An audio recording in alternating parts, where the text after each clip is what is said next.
कभी पूरे करियर में, हम्म, पूरे लीडरशिप के करियर में कभी रूल ब्रेक किया है? बहुत ब्रेक किए। मैं तो रूल ब्रेकर रहा हूँ। जहाँ पे पॉलिटिकली चीजें खराब हो रही हैं, वीक हो रही हैं, या मैं बोल दूं गवर्नमेंट की स्टेबिलिटी नहीं हो पा रही, उसमें आर्मी का कितना बड़ा रोल रहता है? क्या उनको इम्पैक्ट आता है? इस पूरी धरती पे दो ही मुल्क बने हैं जो सल्लल्लाहु अलैहि वसल्लम के नाम पर, एक तो मक्का मदीना और दूसरा है पाकिस्तान। और कहता है ये जो टू नेशन थ्योरी है जिसके बेस पे हम अलग हुए, हिंदू अलग नेशन है, मुस्लिम अलग नेशन है, और हम कभी इकट्ठे रह नहीं सकते। पाकिस्तान में आप one of the most popular general हो। रियली अफसर का काम नहीं है टेम्पर टेंट्रम्स थ्रो करना। और ये जो इमेज हमारी बनी हुई है यूट्यूब पे और मीडिया में, army mean strict, army means killing machine, ये सब नॉनसेंस है। वॉरफेयर के टाइम पे आप क्या डिसीजन लेते हो जहाँ पे आपके सर के कंधों के ऊपर इतना भार रहता है कि आपके पीछे पूरी बटालियन है जो आपके एक इशारे से राइट जाएगी, लेफ्ट जाएगी और सीधा फाइट भी करेगी? तो मुझे याद है, मुझे ऐसे खबर मिली कि एक बहुत ऊंची पहाड़ी है और काफ़ी दुर्गम रास्ता है वहाँ पर एक जो है इन्होंने लश्कर तोयबा ने किसी ने एक अपना ट्रेनिंग कैंप बनाया हुआ था। अच्छा, इसकी कोई खबर नहीं थी किसी के पास भी। कभी कुछ ऐसा भी आपने फील किया है कि आपका नाम भी टेररिस्ट तक जा चुका कि भैया मोर सर है, 100%, बच के रहना है उनसे? 100%। तो ये तो हम रेडियो पे सुनते थे भाई, एक बड़ी खूंखार से लोग हैं यहाँ पे और ये पता नहीं कहाँ से निकल के आते हैं। अब जरा आप सिविलियन से भी मिलते हो तो ऐसे मत मिलना, कुछ नहीं पता, हो सकता है इसमें ये मोर साहब की टीम का कोई आदमी और ठोक दे तुम्हें। अखबारों की हेडलाइन न्यूज थी, terror camp Busted in so and so place on Pir Panjal ranges. But आपको लगता है कि बिना मुस्लिम के नेशन चल सकता है? पूरी की पूरी कंपनी है मुसलमानों की। मैं कहता हूँ छोड़े ना किसी को, एक से बढ़ के कितने।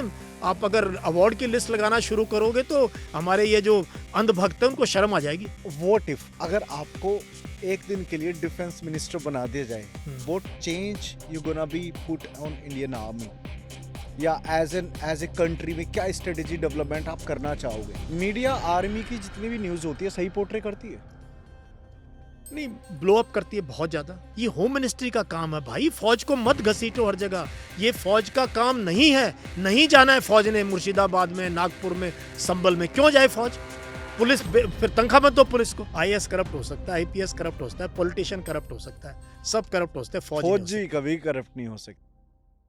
जय हिंद सर। जय हिंद परम। कैसे हो सर आप? बहुत बढ़िया, और तुमको देख के और बढ़िया हो गए। अरे वाह, मैं वैसे आपकी आपकी फिटनेस से ना मुझे थोड़ा सा और मोटिवेशन मिला आज। अच्छा। अभी जब आपने बताया ना यू आर 63, हाँ। मु- मुझे नहीं लगा था कि आप हो। अच्छा। सो लाइक मेरा जो गेस था वो था लाइक 55 56 समवेयर हम्म आप हो गए। Hmm but you are so fit actually. I retired 5 years back as a major general. 58 साल में फौज रिटायर कर देती है मेजर जनरल को, एक दिन नहीं देती फालतू। तो मैं तो 5 साल रिटायरमेंट को होने वाले हैं मेरे। सो और ये मेरा फौज में भी था परम, जब मैं सीओ था, कंपनी कमांडर था, ब्रिगेडियर था, जनरल था। तो I was known in the army की फिटनेस। जितनी कमर के साथ आया था आर्मी में, उतनी कमर के लेके जो है तकरीबन 40 साल की नौकरी करके निकला हूँ। तो वाह। बहुत एफर्ट मारी है, ऐसे नहीं फिट रहना बहुत मुश्किल का काम है। सेम रूटीन तब भी फॉलो कर रहे थे, आज भी फॉलो कर रहे हो उसे? हाँ, थोड़ा फ़र्क पड़ता रहता है हर जगह। जब पहाड़ों में गए वहाँ कौन साइकिल देगा, वहाँ दौड़ने का काम होता हम्म। था। पहाड़ चढ़ने का मुझे बहुत शौक रहा है, वो रहता था। फिर रनिंग का मेरे को बहुत साल तक, जब तक कि मैं ब्रिगेडियर बना, हम्म। आर्मर्ड ब्रिगेड कमांड कर रहा था, तो तब मुझे एक बार मेरे घुटनों में बहुत प्रॉब्लम हो गई, तो मैं गया यार, मुझे बड़ा डिप्रेशन सा हो गया। कहते सर आपने इनको इतना रगड़ दिया है पूरी ज़िंदगी का, इनको जो अभी रेस्ट दे दो घुटनों को। हम्म। तो तब डॉक्टर ने मुझे बोला अब सर आप ना साइक्लिंग शुरू करो। तो ये बात है 2015-16 के आसपास की। फिर मैंने धीरे-धीरे रनिंग बंद करी और साइक्लिंग पे आ गया। अब regularly I am a full fledged cyclist now. रोज़ 20, 25, 30 ऐसे करता हूँ। पिछले साल मैंने 3,500-4 हज़ार किलोमीटर किया। इस साल टारगेट बढ़ा दिया। वाह। इस साल 1000 किलोमीटर ऐड करे मैंने साइकिल उसके टारगेट के साल के। और आज जो भी डेट हुई है, 3.5 महीने हो गए तकरीबन इस साल के। I am ahead of my target by about 100-200 kilometres. तो ये फितूर है, पागलपन है ये फिटनेस का। इस पागलपन से ना एक मैसेज दो आप फिटनेस को लेके यूथ को। ये वाला यूथ है। भाई देखो, मैं एक ही चीज़ बताता हूँ, ये शरीर तुम्हारा है और ये बहुत खूबसूरत शरीर है। आप लड़का हो, लड़की हो, किसी भी एज के हो, जो इंसान को भगवान ने बनाया, प्रकृति ने बनाया है, बहुत खूबसूरत बनाया है।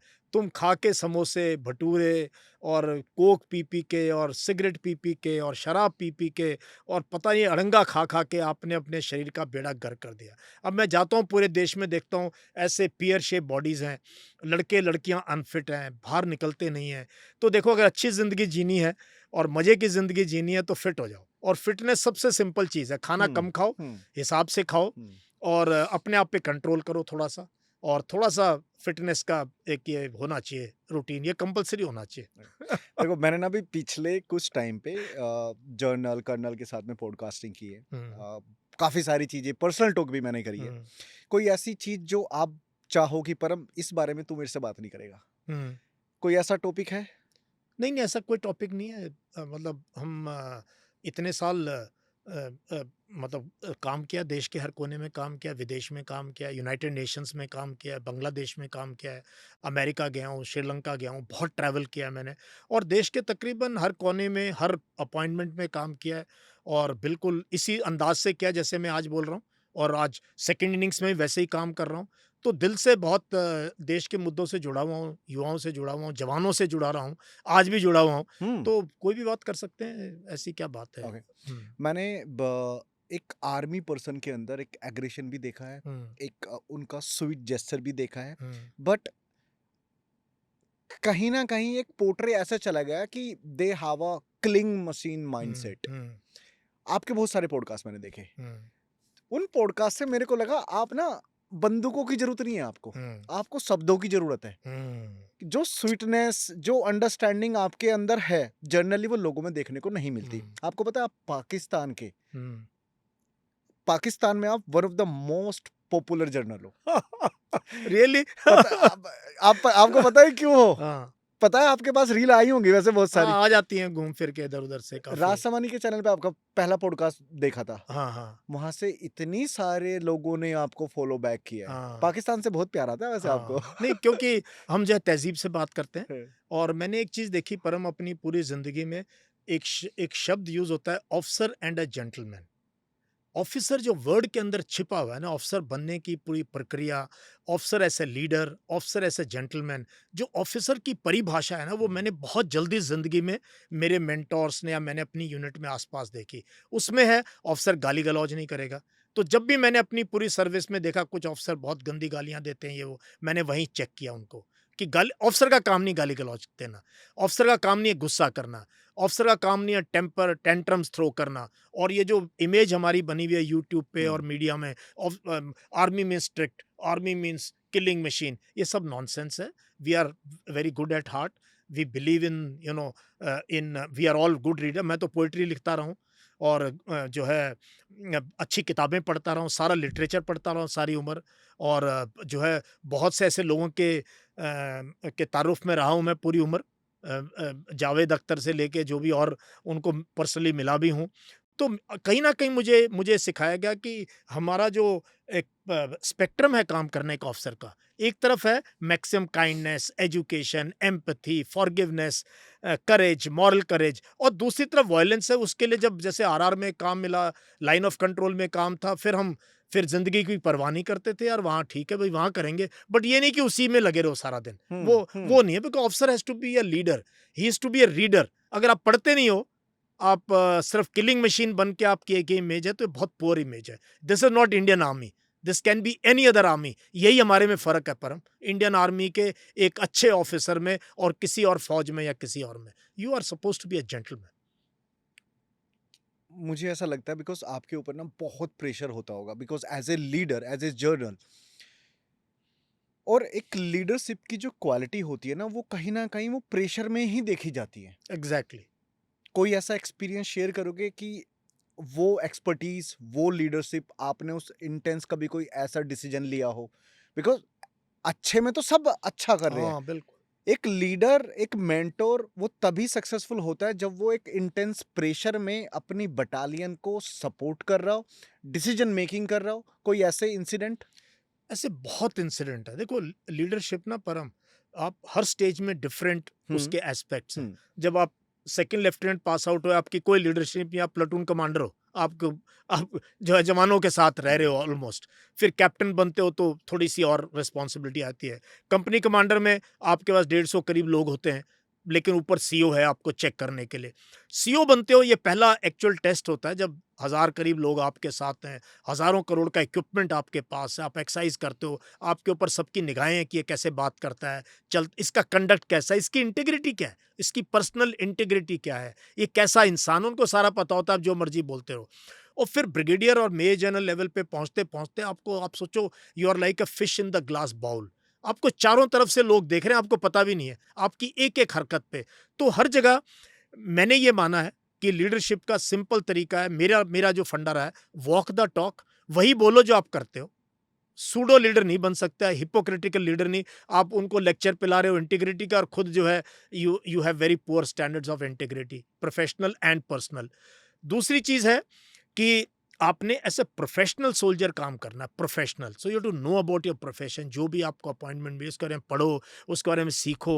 और सीखना कोई ज़रूरी नहीं कि सीनियर से, आप अपने जूनियर से भी बहुत सीख सकते हो। मैं आज भी सीख रहा हूँ, आज भी आई am a hmm. Very very quick learner. तो अगर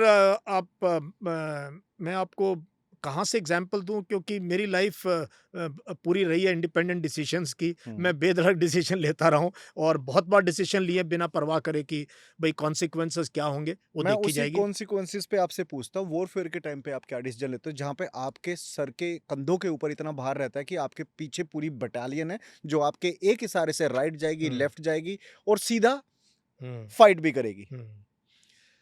देखो, एक्चुअल टेस्ट आपने सही कहा लीडरशिप का आता है जब आपके ऊपर प्रेशर होता है। हुँ। तो अब प्रेशर सिचुएशंस बहुत आती है ना? ट्रेनिंग में भी आती है, फील्ड फायरिंग में जहाँ फायरिंग के लिए लेके जाते हैं इक्विपमेंट, वहाँ पर भी आती है। लेकिन सही टेस्ट तब होता है जब फायरिंग चल रही हो और ज़िंदगी और मौत का फैसला और बहुत तो मैं जब आरआर में 36 आरआर, आपको पता ही है, कोकरनाग, अनंतनाग का जो राइट। इलाका है, हुँ। यहाँ मैंने बहुत काम किया है और बहुत नेकी के साथ काम किया है। तो वहाँ पर मैंने देखा है कि एक्चुअल लीडरशिप कैसे होती है, जहाँ हमने हाई रिस्क मिशंस किए, छोटे-छोटे ऐसे काम किए जिसका रिज़ल्ट बहुत बड़ा रहा और बहुत रिस्क ली, पर्सनल रिस्क ली, अपनी हुँ। ज़िंदगी के साथ रिस्क खेला। और मैंने देखा कि अगर सच्चे मन से कोई काम करो, हुँ। तो नतीजा अच्छा होता है।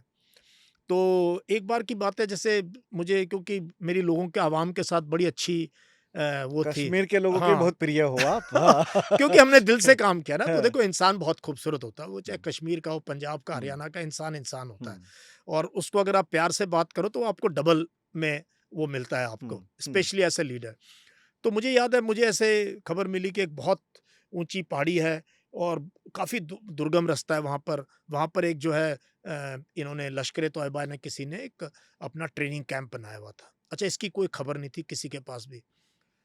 तो मेरे पास ऐसे किसी ने बता दिया, अपने हुँ। जैसे यारे प्यारे लोगों ने, सर वहाँ आप जाओ। मैंने कहा, यार देखा नक्शे तो बहुत दूर है, वहाँ कभी कोई गया ही नहीं। हुँ। मतलब अ, अ, जहाँ तक रोड हेड है, जहाँ तक गाड़ी आती है, उसके बाद भी 7-8 घंटे का क्लाइंब है और ये पता नहीं वहाँ कुछ मिलेगा, नहीं मिलेगा। और जब वो खबर आई उसके बाद मैंने एक दिन तो लिया अपने मन में प्रोसेस करने के लिए, अपने लोगों से बात करने के लिए, जाना चाहिए, नहीं जाना चाहिए। फिर अपने सीनियर से डिस्कस किया। तो उसमें ये दुविधा थी, पहली बात तो जाएँ और कुछ नहीं मिला तो क्या जवाब देंगे? हुँ। दूसरी चीज़ ये थी कि यार मैं अगर 100, 200, 300 जवानों को लेके जाऊँगा और इतना दुर्गम रास्ता है और कुछ नहीं मिला, कहेंगे यार सर साहब ने हमें जो है बिना काम के जो है इतनी दूर चला दिया और कुछ खबर भी कुछ नहीं हुँ। थी। हुँ। तो ये ना लीडर के सवाल दिमाग में रहता है हमेशा, एक मिशन का और दूसरा कि भई कुछ नहीं मिला तो क्या करेंगे? क्या करें? तो फाइनली हमने कहा कि चलो करते हैं, जाएँगे। तो इसमें हम गए और बहुत बर्फ़ पड़ी हुई थी, इतनी बर्फ़ पड़ी हुई थी, कुछ हमें आइडिया नहीं था रास्ते का।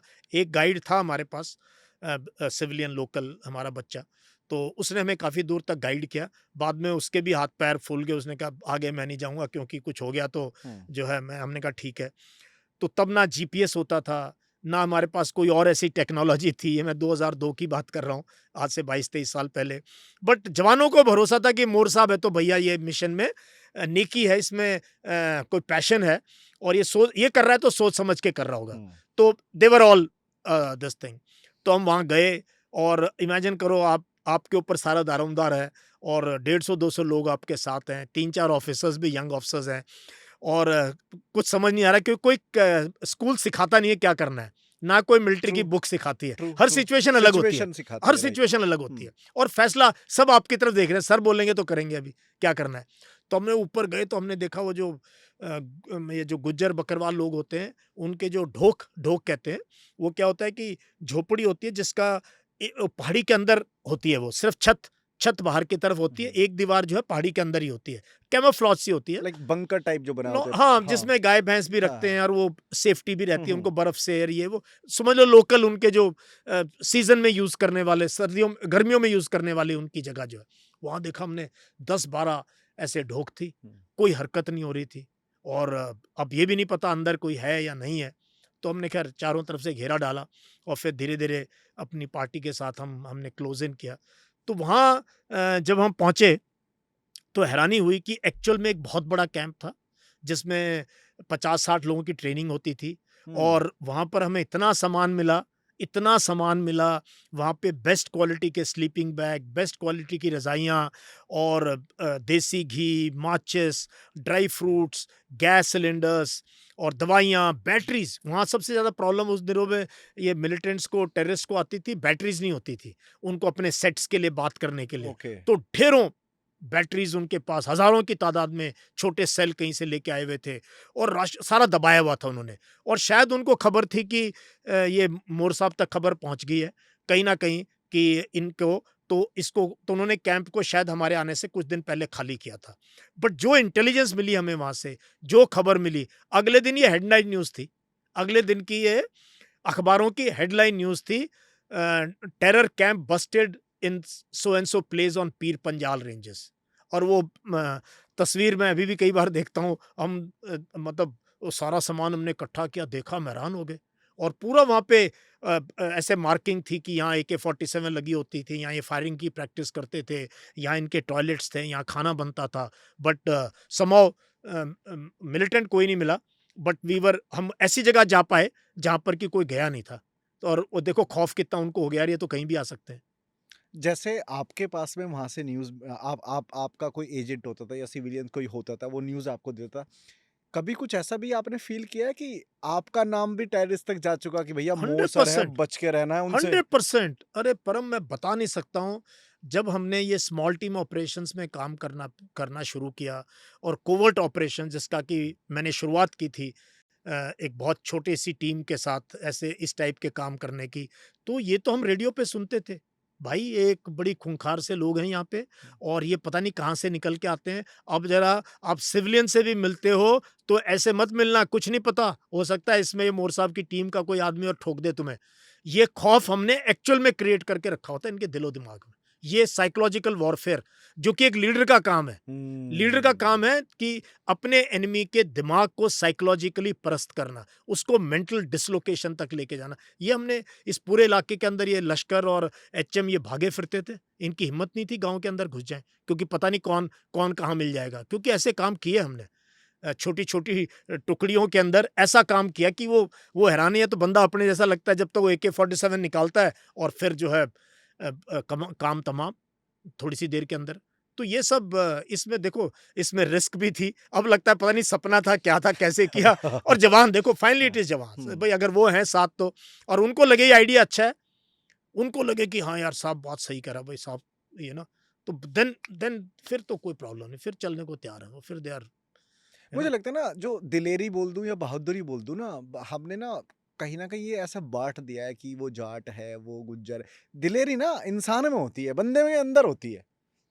100% ये सबसे बड़ा झूठ जो अंग्रेजों ने फैलाया, हमारे को देके गए, हमारी फौज को और हमको ये देके गए मार्शल कौम का, हम्म कि ये जी ये 4-5 कौम मार्शल हैं और बाकी नॉन मार्शल हैं, कि जी इनको मत वो करना भर्ती। ये बिल्कुल मैं मानता नहीं हूँ उसको। पहली बात तो मेरी unit all India all class है, जिस यूनिट में मैं कमीशन हुआ, brigade of the guards, first guards. उसके अलावा मैंने RR में जो बंदे देखे, परम मैं बता नहीं सकता हूँ, कोई बिहार से, कोई गुजरात से, कोई तमिलनाडु से, कोई राजस्थान से, कोई ईस्टर्न उत्तर प्रदेश से, हम्म कोई ब्राह्मण, कोई जाट, कोई गुज्जर, कोई राजपूत में, कोई सिख। मैंने तो कभी किसी का पूछता ही नहीं था भाई, देखता था बंदे में किसमें चटकी है, दिमाग हम्म किसका तेज चलता है, हम्म भागता कौन तेज है और कौन क्विक है। जवान फाइनली मुझे वो चाहिए जिसका कि क्विक थिंकिंग, हाई IQ। हम्म तो ये चीज़ ना ये कास्ट के ऊपर नहीं होती है, जिसमें है वो है, जिसमें नहीं है नहीं है। थोड़ा सा ना मैं टॉपिक से अलग जाके हाँ। करता हूँ। अभी टू नेशन थ्योरी का ट्वीट किया था आर्मी हुँ, चीफ ने, तो हुँ। आपका क्या टेक है उसके ऊपर? देखो मैंने वो उसने क्या था, उसने किसी कहीं पे एड्रेस किया है पाकिस्तान के अंदर हम्म। कल या परसों, हाँ। आसिम मुनीर जो उनके पाकिस्तान चीफ हैं, और वो पहले जब लेफ्टिनेंट कर्नल थे वो सऊदी अरेबिया में उन्होंने कोर्स किया और वहाँ पर वो जो है कुरान को बाय हार्ट याद कर चुके थे। तो उन्होंने वो जो भी एक शब्द इस्तेमाल होता है इस्लाम में, मैं अभी भूल रहा हूँ, जो कि कुरान को बाय हार्ट जिसने पूरी रटी हुई है हम्म। और रिसाइट कर हम्म। सकता है, हाफिज़ कुरान या कुछ कहते हैं, तो वो ऐसा बंदा है। तो उसने उसने जो एक कहीं पे एक लेक्चर में जहाँ इंग्लिश में बोल रहा है, बीच में उर्दू या हिंदुस्तानी में बोल रहा है और फिर वो कुरान से अरेबिक के अंदर भी कोट कर रहा है। तो उसने बेसिकली क्या कहा, कहता है देखो ये जो मुल्क बना है हमारा, इस पूरी धरती पे 2 ही मुल्क बने हैं जो सल्लल्लाहु अलैहि वसल्लम के नाम पर, एक तो मक्का मदीना और दूसरा है पाकिस्तान। और कहता है ये जो टू नेशन थ्योरी है जिसके बेस पे हम अलग हुए, हिंदू अलग नेशन है, मुस्लिम अलग नेशन है और हम कभी इकट्ठे रह नहीं सकते। कहता है ये बिल्कुल सही है, हम हिंदुओं के साथ रह नहीं सकते हैं और ये पाकिस्तान बना ही इस्लाम के लिए है और हम जो है कश्मीर को लेके रहेंगे ये वो सब। तो अ, मैंने देखा, मैंने खुद उस पे ट्वीट किया, मुझे पहली बात तो बहुत बचकाना लगा। दूसरी बात मुझे ऐसे लगा कोई मदरसे के अंदर छठी सातवीं का बच्चा रटी हुई डिबेट हम्म। कंपटीशन में हिस्सा ले रहा है। तीसरी चीज मुझे लगा कि पाकिस्तान आर्मी का चीफ मिलिट्री यूनिफॉर्म में अरेबिक का भी कुछ कोट कर रहा है, तो वो वहाँ सऊदी अरेबिया वालों को भी खुश कर रहा है, देखो इसको कुरान आती है। दूसरी चीज अंग्रेजी में ही बोल रहा था, है ना? और तीसरी चीज जो है वो अपनी जो डोमेस्टिक ऑडियंस है, जो कि उसको कहीं ना कहीं टच करना चाहता था। तो इस सारी चीज़ के अंदर, क्योंकि पाकिस्तान में भी हिंदू हैं, जैसे हमारे यहाँ मुसलमान हैं, वहाँ हिंदू हैं और दोनों तरफ हमारी शादियों में शेरवानी, सब शेरवानी चला रहे हैं, हम्म। गाने वही बजते हैं, तकरीबन वही कस्टम्स हैं। सेहरा बनता है हमारे यहाँ, सेहरा जो है यूँ का यूँ मुगल सिस्टम से आया है। हम्म। हमारी आधे ट्रेडिशंस वही हैं, ऑलमोस्ट मिक्स हैं। उनके यहाँ कोई शादी ऐसी नहीं होती पाकिस्तान जहाँ हिंदी के गाने ना बजें, ठीक है? तो काफ़ी हद तक कल्चरली हम जो मर्ज़ी कहें, we are same kind of people. तो ये उन्होंने बीज बो के हिंदू मुस्लिम का दोबारा से इस स्टेज पे आके जो है, बहुत अफसोस की बात है। और इससे एक चीज़ ज़ाहिर होती है कि जो ज़ियाउल हक ने बीज बोया था पाकिस्तान में 77-78 में, फिर मुशर्रफ ने कोशिश की, फिर बाजवा और फिर ये, तो ये पाकिस्तान का मेरे को सब यही कहना है इनकी आर्मी का, जब तक ये देश को धरातल में लेके नहीं जाएंगे मानेंगे नहीं, ये हम्म। मानेंगे नहीं। तो this shows how poor is their training and how poor can be thinking of a military मुल्ला। अब मुल्ला ऐसा बोले तो मैं मान सकता हूँ, मौलवी बोले तो, बट एक मिलिट्री का बंदा अगर ऐसा बोले तो थोड़ा सा जो है शर्म की बात है। अब अभी सबसे बड़ा एग्जांपल आप ये देखो, म्यांमार वाला आप देख लो, हम्म, पिछले 1.5 साल से चल रहा है। हम्म, ठीक है। अगेन प्रॉब्लम कहाँ पे हो रही है? कहीं ना कहीं इंडिया या नेपाल बॉर्डर पे प्रॉब्लम हो रही है, इंडिया या चाइना पे हो रही है, इंडिया या पाक पे हो रही है।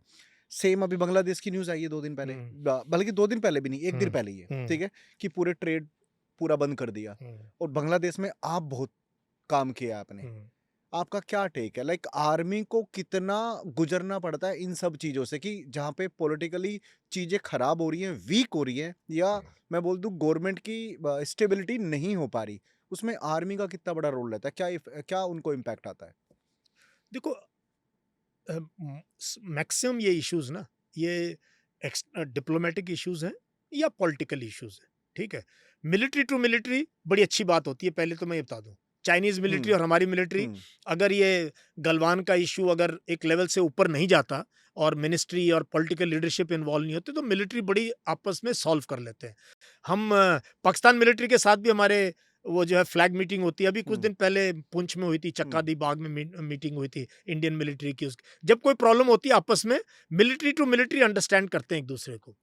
तो बांग्लादेश मिलिट्री के साथ मैंने 1 साल, जैसे आपने कहा, मैं ढाका में था और मैंने वहाँ स्टाफ कोर्स किया मीरपुर के अंदर उनके, और पूरा देश भी देखा उनका, किस प्रकार के लोग हैं, क्या है। अब जो सिचुएशन हुई है, ये सारी की सारी सिचुएशन, आई थिंक 5 अगस्त को शेख हसीना को आधे घंटे के नोटिस में भागना पड़ा वहाँ। भागना पड़ा था, हाँ। और उससे पहले, बट ये नज़र आ रही थी कि कुछ होने वाला है। पिछला इलेक्शन, हम्म, उससे पिछला इलेक्शन, हम्म, और जिस तरीके से स्टूडेंट प्रोटेस्ट चल रहे थे उनकी यूनिवर्सिटीज़ में, और जैसे उनकी पुलिस ने और मिलिट्री ने टारगेट करना शुरू किया, तो कहीं न कहीं शेख हसीना को मैं कहूँगा कि वो रियलिटी से दूर हट गई थी। इतनी साल पावर मिलती रही, अपोजिशन खत्म कर दिया उन्होंने। तो डेमोक्रेसी के अंदर अगर आपका स्ट्रांग अपोजिशन नहीं है तो बर्बादी की निशानी है ये। You need strong opposition. And हमारी क्या गलती रही भारत की कि हमने we put all our eggs in one basket. हम सारा का सारा अवामी लीग के साथ हम शेख हसीना को सपोर्ट करते रहे, वो हमारे साथ। तो आम लोगों में धारणाएं लगी कि शेख हसीना जो है इंडिया की वजह से जो अपनी कुर्सी पे बैठी हुई है, और थोड़ा सा नेगेटिव हमारा इम्पैक्ट वहाँ होना शुरू हुआ। जब वो भागी वहाँ से, तब सडनली सिचुएशन हमें खुद वी वर सरप्राइज्ड, हम सरप्राइज हो गए, वी वर शॉक्ड। हमें आइडिया ही नहीं था, हमें कोई आइडिया नहीं था हमें कि ऐसा होने वाला है। तो ये एक तरीके का हमारा डिप्लोमेटिक फेलियर है ये, कि हमें पता होना चाहिए था, हमारी मिशन है वहाँ पे, हमें तो 6 महीने पहले पता होना चाहिए था ये होने वाला है। और ये काम होता है मिशन का, नज़र रखना। मिलिट्री का क्या काम होता है, मिलिट्री का क्या, क्यों हम दूसरे देशों में जाते हैं, कोर्स करते हैं, यूएन में यूनाइटेड नेशंस में जाते हैं, वो इसलिए जाते हैं कि हम उनको समझें और वो भी हमें समझें, और कभी कल को मुसीबत आए तो मिलिट्री टू मिलिट्री बात कर सकें। तो इसलिए मैंने जो देखा वहाँ पर, हमारी मिलिट्री की बड़ी इज़्ज़त करते हैं वो, बहुत रिस्पेक्ट करते हैं इंडियन आर्मी की, बहुत ज़्यादा रिस्पेक्ट करते हैं। क्योंकि 71 वॉर में हमारा बड़ा ज़बरदस्त रोल रहा है इंडियन आर्मी का। आपको पता है इंदिरा गांधी का, शेख अपना सैम मानेकशॉ का, जगजीत सिंह अरोरा, जनरल जैकब का कैसे सरेंडर हुआ, सारा का सारा हमें पता है कैसे सब हुआ वहाँ पे। तो वहाँ इंडियन मिलिट्री को बहुत इज़्ज़त से देखा जाता है। बट इंडियन पॉलिटिकल लैंडस्केप को कैसे देखा जाता है, उसमें देखो वहां पर भी एक, जैसे हमारे यहाँ है हम्म, राइट विंग है हम्म, और सेंटर है, हम्म, वहां पर भी एक राइट विंग है जो मौलवीज हैं, रजाकार्स हैं, राइट विंग है जो चाहते हैं एंटी इंडिया प्रोपागेंडा फैलाते हैं, तो वो वहां पर भी है। तो वो that we really can't help. तो ये अब रिलेशनशिप बट अब शायद सुधर जाए, क्योंकि प्राइम मिनिस्टर मिले हैं मोहम्मद यूनुस को। हम्म, अभी ये ब्रिक्स की समिट हुई थी उसमें, और हमारे फॉरेन सेक्रेटरी मिलके आए वहाँ पे। और ट्रेड का जो अभी चल रहा है ये थोड़ा अच्छी बात नहीं है, क्योंकि इंडिया बांग्लादेश के हम सबसे बड़े ट्रेडिंग पार्टनर हैं। हम हज़ारों करोड़ की बिजनेस करते हैं बांग्लादेश के साथ। हम बहुत सामान एक्सपोर्ट करते हैं बांग्लादेश में, बहुत ज़्यादा।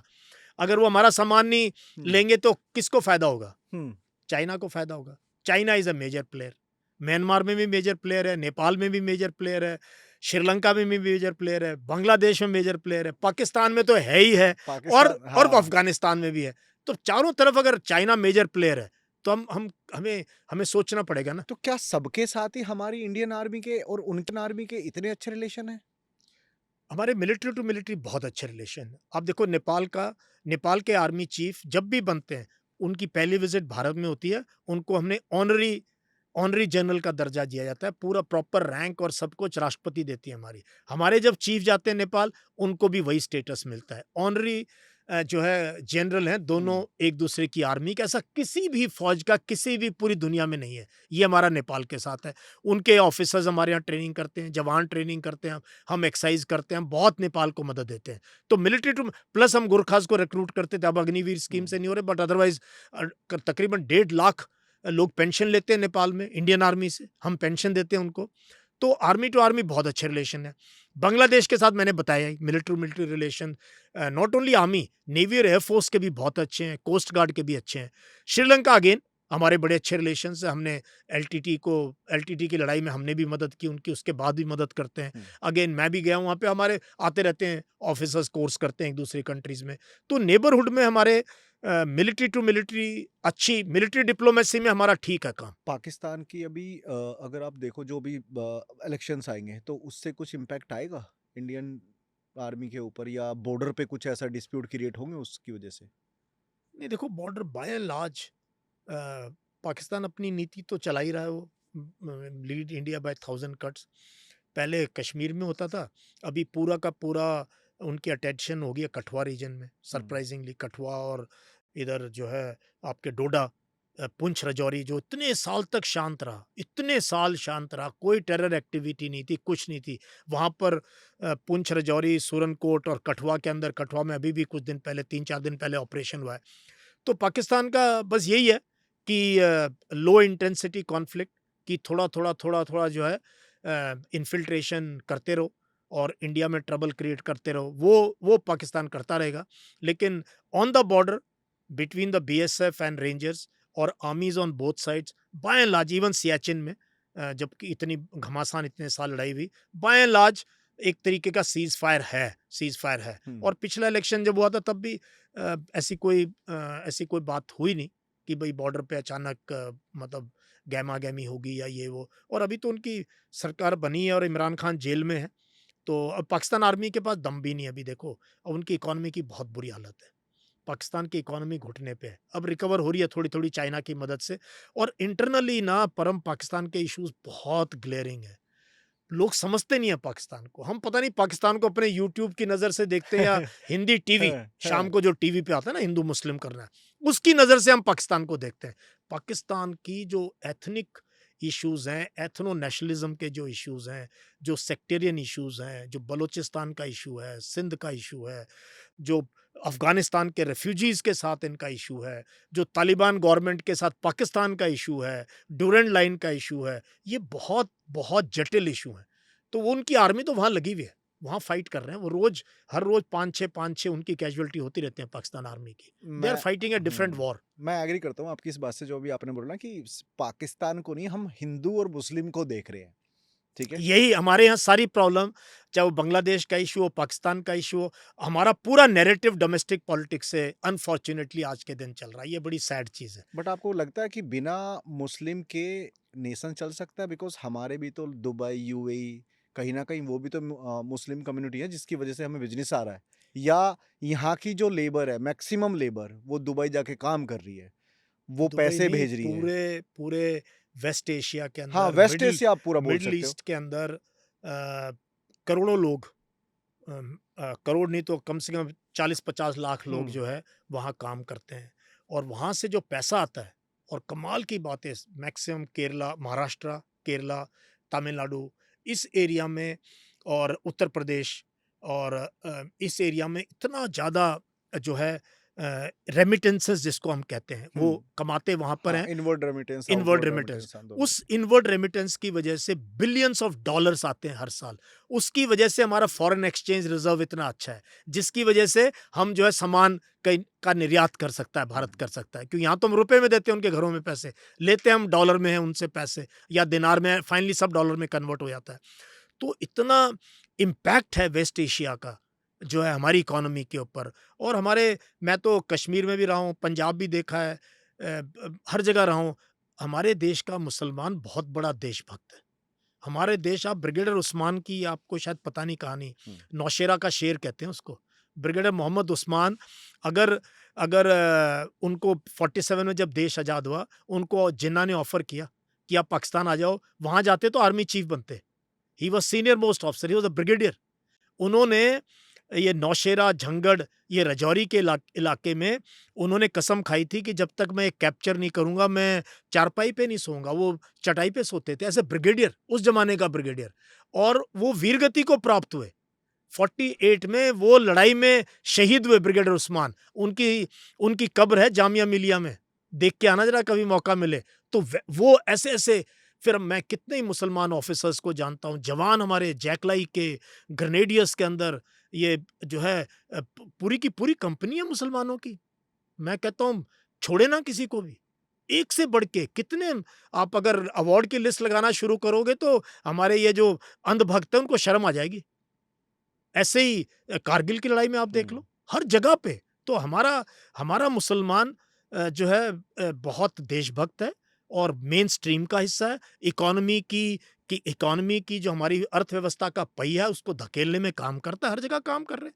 तो देश को अगर आगे लेके जाना है तो हमें तो ये हिंदू मुस्लिम नैरेटिव से हट के काम करना पड़ेगा। और इसलिए भारत की फौज है, एक सेकुलर ऑर्गेनाइजेशन है इतना जबरदस्त। देखो, जो आपका ना थॉट है, जो मेंटालिटी है, वो बहुत ना वाइड है, ठीक है। व्हाट इफ अगर आपको एक दिन के लिए डिफेंस मिनिस्टर बना दिया जाए, what change you gonna be put on Indian army, या एज ए कंट्री में क्या स्ट्रेटेजी डेवलपमेंट आप करना चाहोगे फॉर बेटरमेंट? सबसे पहले तो ये नोएडा फिल्म सिटी को बंद कर दो 2-4 दिन के लिए। क्यों? ये इतने स्टूडियो में सारी की सारी हमारे एंकर हर रोज मंदिर मस्जिद के मुद्दे पे बात करते हैं। आधा तो देश में जहर इन्होंने घोला हुआ है, मीडिया ने ना। मीडिया और ये व्हाट्सएप फॉरवर्ड्स, ये इन्होंने सत्यानाश किया। अदरवाइज देश के लोग बहुत अच्छे हैं। आपस में चाहे संभल हो, चाहे मुर्शिदाबाद हो, चाहे नागपुर हो, चाहे कहीं और, आपस में जो देखो, परम हम सब गांव के रहने वाले हैं, देहाती लोग हैं, हम्म, और हम लोग आपस में एक दूसरे के साथ हमारे तार जुड़े रहते हैं। एक दूसरे की ब्याह शादी में जाते हैं, एक दूसरे के खेत के डोले लगते हैं। भाई कोई मशीन का काम कर रहा है, कोई खेती का काम कर रहा है, कोई दूध बेच रहा है, कोई आपकी साइकिल ठीक कर रहा है, कोई स्कूटर ठीक कर रहा है, कोई कार ठीक कर रहा है, कोई कपड़े बेच रहा है। हम सब जुड़े हुए हैं एक दूसरे के साथ और बड़े अच्छे से रहते हैं। लेकिन प्रॉब्लम क्या होती है, जब बाहर से जो है इस चीज को यूज किया जाता है पॉलिटिकल ऑब्जेक्टिव्स के लिए, और इसीलिए हमारे जैसे देश में इतने साल के बाद हमें इस चीज को हमें पीछे छोड़ देना पड़ेगा। मीडिया आर्मी की जितनी भी न्यूज होती है सही पोर्ट्रे करती है? नहीं, ब्लो अप करती है, बहुत ज्यादा कोई ब्लो कोई अप करती कोई है, किस्सा? बहुत नेगेटिव भी कोई छोटी मोटी घटना हो जाती है तो उसको जो है कई बार मैंने देखा है बहुत नेगेटिव पोर्ट्रेल होता है, but by and large army की ये एक अच्छी बात है कि पूरे देश में आर्मी की बहुत रिस्पेक्ट है। तो मीडिया भी ज़्यादा इतना इंटरफेयर करता नहीं है, बाकी लोग भी नहीं करते हैं, और देश के हर समुदाय में हमारी रिस्पेक्ट है बराबर की, अच्छी रिस्पेक्ट मिलती है हर जगह। ये फ़र्क है हमारे में और पाकिस्तान आर्मी में। वहाँ क्या, उनका अफ़सर आएगा, जी हजूरी सब करेंगे, लेकिन जैसे ही जाएगा उसको 50 गालियाँ देंगे। They are the most hated organisation in Pakistan is the military. मुझे पाकिस्तान के मिलिट्री ऑफिसर ने खुद कबूल किया कि सर हमारी हमारी धेले की इज्जत नहीं है, वैसे बहुत हमारे नामों है, बट ये कौन बोलेगा ये बात, क्योंकि वो उनकी आर्मी है। हमारी आर्मी जो एक सेकुलर आर्मी है, उसकी बड़ी इज्जत है देश में।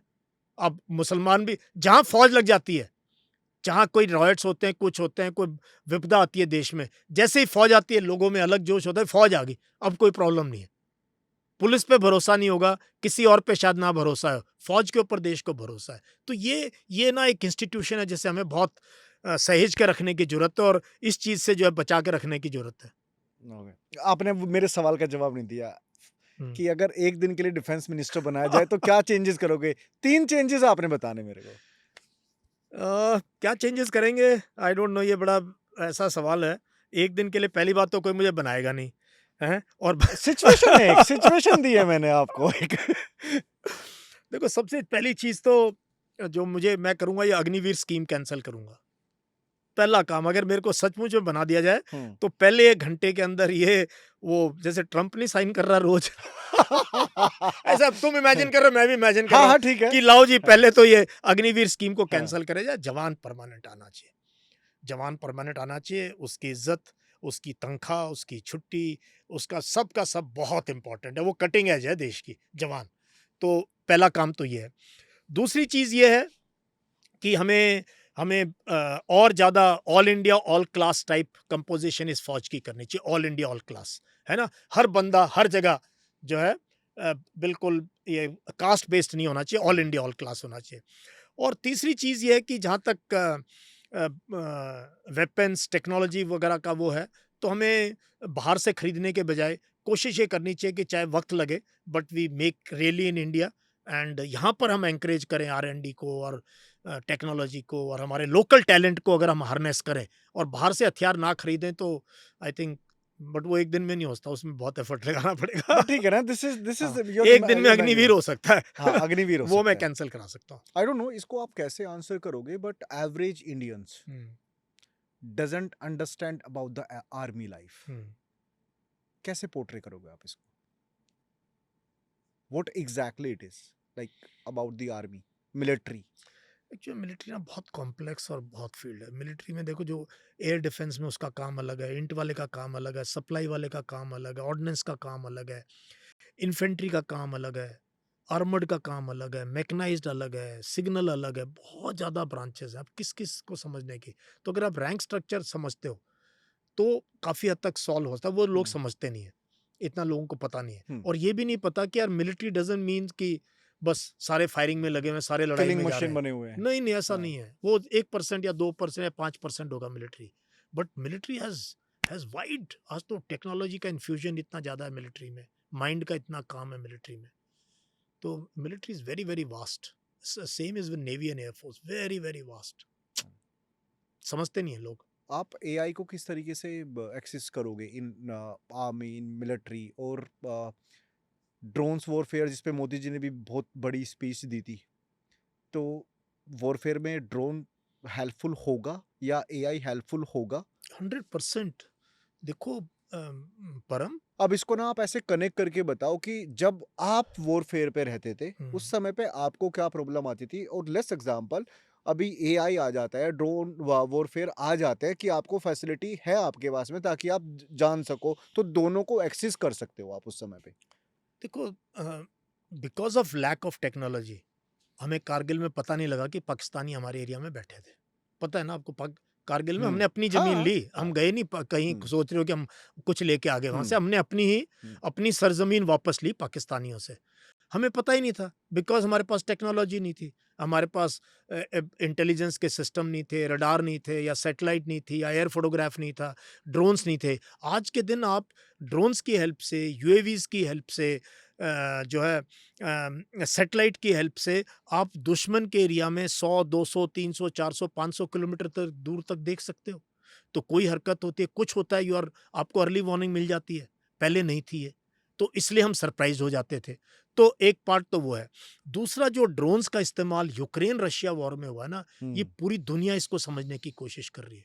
वहाँ पे स्वॉर्म ऑफ ड्रोन्स, जैसे मधुमक्खियों का छत्ता जब अटैक करता है ना, आपने कई बार देखा होगा कैसे क्या हालत होती है। वैसे हज़ारों ड्रोन मॉस्को तक ड्रोन पहुँच गए यूक्रेन के। और रशिया ने भी ड्रोन्स को बहुत इस्तेमाल किया। और ड्रोन्स की इतनी वैरायटी आ गई है ड्रोन्स की, मतलब जैसे-जैसे हम बात कर रहे हैं नए ड्रोन्स मैन्युफैक्चर हो रहे हैं। तो हमें इंडियन आर्मी को उस लड़ाई को समझना पड़ेगा कि वहाँ क्या चल रहा है। वो लाइव बैटलफ़ील्ड है, लाइव आप एक्चुअली एक्चुअल। तो आई एम श्योर वो पढ़ रहे होंगे। तो एआई का बहुत रोल होने वाला है। आर्टिफिशियल इंटेलिजेंस का वो हुँ, अभी समझ में नहीं आ रहा कैसे होगा, but hmm, we will start using at least दुश्मन को हम असेस तो कर सकते हैं, इसने पिछली बार ऐसा किया तो अब क्या करेगा? और इसके पास इतने ही वेपन, इतने टैंक, इतने वो है तो क्या-क्या कर सकता है? AI will give you some option. Finally human mind है। हुँ। देखो डिसीजन तो लीडर ने लेना है। इस्तेमाल वेपन सिस्टम लीडर ने करना है। एआई और टेक्नोलॉजी सिर्फ आपकी मदद के टूल है। वो लड़ाई लड़ाई में आपकी मदद कर सकते हैं, बट काम लीडर को करना पड़ेगा। ये नहीं हो सकता कि ऑटोनोमस नहीं हो जाएगा। उसकी वजह से हम अपने जो हमारे सैनिक हैं उनको भी तो बचा सकते हैं ना, उनकी है एब्सोल्युटली। ना? भाई अर्ली वार्निंग अगर आपको एक चीज़ की 1-2 दिन पहले खबर लग जाए, हुँ, कुछ घंटे पहले पता लग जाए, तो naturally you will be able to warn your people. हुँ। तो आपको अभी की सिचुएशन देख के डर लगता है जिस तरीके से सिविल वॉर चल रहे हैं हुँ। या बॉर्डर पे कुछ भी इस तरीके की एक्टिविटीज़ हो रही हैं, तो आज की सिचुएशन ज़्यादा डेंजरस लगती है या आपके समय जब आप थे उस समय पे ज़्यादा आपको नहीं डर तब लगता ज़्यादा था, अब क्या हो रहा है? अब तो देश में बहुत शांति है। नक्सलवाद जो है जहाँ पहले 5-6 स्टेट्स के अंदर था, मेरे को लगता है 1/3 इंडिया के डिस्ट्रिक्ट्स के अंदर नक्सलिज़्म था, अभी 5 या 6 उसके अंदर रह गया है। कश्मीर शांत है, कश्मीर शांत है, पंजाब शांत है, नॉर्थ ईस्ट में Manipur sadly again local politics ठीक हुँ, होती तो मणिपुर की हालत नहीं होती। उसके नहीं लिए वी हैव होता। To blame the chief minister and जो भी वहाँ पर था, उन्होंने ये उनको ब्लेम जाता है। बट बाकी जगह देखो ना, बाय एंड लार्ज देश के अंदर। और मेरे टाइम देखो जब हम आए 84 में इंदिरा गांधी का असैसिनेशन हुआ, ठीक है? और पंजाब में आग लगी हुई थी, पंजाब में उग्रवाद हुआ। बहुत जब आर्मी अगर नहीं लगती वहाँ पंजाब पुलिस के साथ, तो पंजाब तो आज भी पंजाब सफ़र कर रहा है उस उग्रवाद की वजह से। जबकि ट्रू। उस बात को 35-40 साल हो गए हैं आज। हुँ, पंजाब कश्मीर में आग लगी हुई थी। 1989-90 से लेके उनकी कमर हमने तोड़ी है जाके 95 में और 2000 में जाके। अदरवाइज़ तो कश्मीर तो क्या हालत थी, आप लोगों को शायद पता नहीं है। किस जिस तरीके से इसको पूरे को आग लगाया गया था। नॉर्थ ईस्ट हर जगह लड़ाई चल रही थी। नागालैंड में, असम में, मिज़ोरम में, हर जगह कितनी एग्रीमेंट्स हुई हैं उसके बाद वहाँ पे शांति लाने के लिए। फिर 87 में हम श्रीलंका के अंदर थे। एलटीटी के साथ लड़ रहे थे, ऑप पवन, आईपीकेएफ ऑपरेशंस। फिर हम मालदीव्स के अंदर गए, हमने वहाँ पर भी ऑपरेशन किया। तो तब जो है देश के हालात, गरीबी भी थी, गुर्बत भी थी, टेक्नोलॉजी भी नहीं थी और आपस में बहुत वो था, इंटरनल वो था। आज तो बहुत शांति, आज तो देश प्रगति की राह पर है। अब तो ज़्यादा प्रॉब्लम ये टीवी न्यूज़ और व्हाट्सएप फॉरवर्ड्स ने हिंदू मुस्लिम कर दिया। अदरवाइज़ अदरवाइज़ अब वक़्त है देश के पास। अब वक़्त है, या तो आगे जाएँगे या फिर वो ये डेमोग्राफिक डिविडेंड जो डेमोग्राफिक इतने डिविडेंड। यंग लोग घूम रहे हैं त्योहारों पे डंडे लेके, नाच गाने कर रहे हैं और डीजे बजा रहे हैं, ये इसको रोकना पड़ेगा। जैसे भी आपने कश्मीर का नाम लिया, कश्मीर में क्या फेस किया आपने? कैसा था आपके लिए कश्मीर? देखो, मैंने कश्मीर को अलग-अलग फ़ेज़ में देखा है। मैंने कश्मीर पहली बार मैं गया 77-78 में। हुँ। मैं स्कूल स्टूडेंट था, मेरे फ़ादर भी फ़ौज में थे, तो मैं अपने फ़ादर के पास रहने गया था, तब तब अलग ही बात थी कश्मीर में, ठीक है? बहुत सुहाना, खूब टूरिस्ट ये वो। फिर मैं पुंछ राजौरी में था as a young officer 1987 to 90 3 साल, तब उग्रवाद शुरू हुआ, लाइन ऑफ कंट्रोल पे देखा, तब वो अलग अलग दौर देखा। उसके बाद मैंने कारगिल युद्ध के दौरान ये छमजौड़ियाँ, पुंछ राजौरी और ये कठुआ इस एरिया में ऑपरेट किया। फिर 2001 से 2003 मैंने कश्मीर देखा, जब मैं खुद अनंतनाग में राष्ट्रीय राइफ़ल्स के अंदर था, जब उग्रवाद एक चरम सीमा पे था। फिर मैं लद्दाख में भी मैंने 2-3 टेन्योर किए, तो हर फ़ेज़ में कश्मीर का रूप बदलता रहा है। हुँ। पॉलिटिक्स बदलती रही है, रूप बदल कभी सेंट्रल रूल भी देखा, कभी ये सरकार, कभी वो सरकार, सब कुछ देखा है वहाँ पे। पर एक चीज़ मैं बता दूँ, जो जो मेरे पूरे एक्सपीरियंस के उसमें लोग बहुत अच्छे हैं, लोगों में कमी नहीं है। अगर उसको प्यार दो और उनको अगर हम अच्छे से ट्रीट करें, तो वो डबल मात्रा में आपको वो करते हैं। हुँ। ठीक है, इनमिकल एलिमेंट्स हैं, ओवरग्राउंड वर्कर्स हैं,